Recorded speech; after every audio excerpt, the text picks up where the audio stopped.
एक शहर में भाविका नाम की एक बहुत प्यारी लड़की थी। भाविका बहुत समझदार थी, पर वो पैरों से अपाहिज थी। भाविका रोज सपने देखती थी कि वो डांस कर रही है, भाग रही है, पर जब उसकी नींद खुलती तो उसे अपने अपाहिज होने का बहुत दुख होता।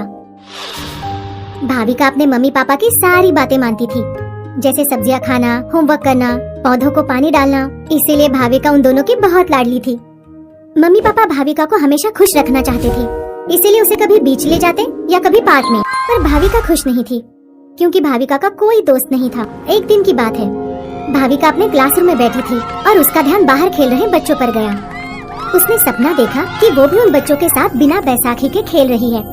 तभी अचानक टीचर की आवाज आई और उन्होंने बोर्ड पर लिखा स्पोर्ट्स डे। बच्चों, कल स्कूल में स्पोर्ट्स डे है, सभी बच्चों को भाग लेना है। सभी भाग लेंगे, पर भाविका को छोड़कर, क्योंकि वो तो चल ही नहीं सकती। ऐसा नहीं बोलते बबलू, चलो भाविका को सॉरी बोलो। सॉरी। स्कूल खत्म हुआ और उदास भाविका स्कूल ग्राउंड के पास आई।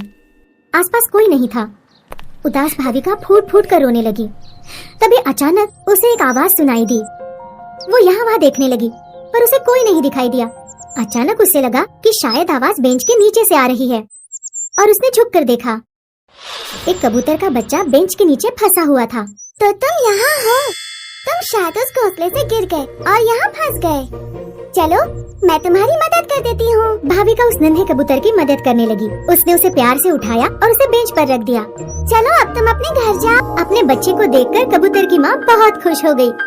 शुक्रिया, तुम बहुत अच्छी हो। तुमने मेरी और मेरे बच्चे की मदद की। मैं तुम्हें एक तोहफा देना चाहती हूँ। ऐसा बोलकर मम्मी कबूतर घोंसले के अंदर चली जाती है और अंदर से गोल्डन जूते लाती है। भाविका उन जूतों को देखकर बोली, मगर मैं इन जूतों का क्या करूँगी? मैं तो अपाहिज हूँ। ये जूते मामूली जूते नहीं हैं, जादुई जूते हैं। इन्हें पहनकर तुम चल सकोगी, दौड़ सकोगी, और जो चाहो वो कर सकोगी। सच में? भाविका ने जैसे ही जादुई जूते पहने, वो अपने पैरों पर सच में चलने लगी। भाविका बहुत खुश हो गई। जूते पहनकर भाविका घर पहुँची। उसके मम्मी पापा अपनी लाडली को पहली बार चलता हुआ देख चौंक गए। वो अपने आंसू रोक नहीं पाए। मम्मी डैडी, मैं चल सकती हूँ। पर कैसे? इन जादुई जूतों की वजह से। मैंने एक नन्हे कबूतर की मदद की, तो मम्मी कबूतर ने मुझे ये जादुई जूते तोहफे में दिए। अगले दिन भाविका स्पोर्ट्स डे में भाग लेने गई। सभी लोग भाविका को वहाँ देख चौंक गए। भाविका ने रेस में भाग लिया और जादुई जूतों के कारण वो जीत गई। मम्मी कबूतर का जादुई तोहफा, जादुई जूते, भाविका के जीवन का सबसे अच्छा तोहफा साबित हुआ। इसके बाद भाविका के पैर कभी नहीं रुके। वो भागती, नाचती, वो भी बिना किसी की मदद के। अब भाविका अक्सर मम्मी कबूतर और उसके बच्चे से मिलने आया करती है। थैंक यू, आपके दिए हुए जादुई जूते ने मेरी जिंदगी बदल दी। अब मैं बिना किसी सहायता के जी सकती हूँ। भाविका का हर सपना अब सच हो गया था। वो चल सकती थी, नाच सकती थी, कूद सकती थी, खेल सकती थी, और अब उसके बहुत दोस्त थे।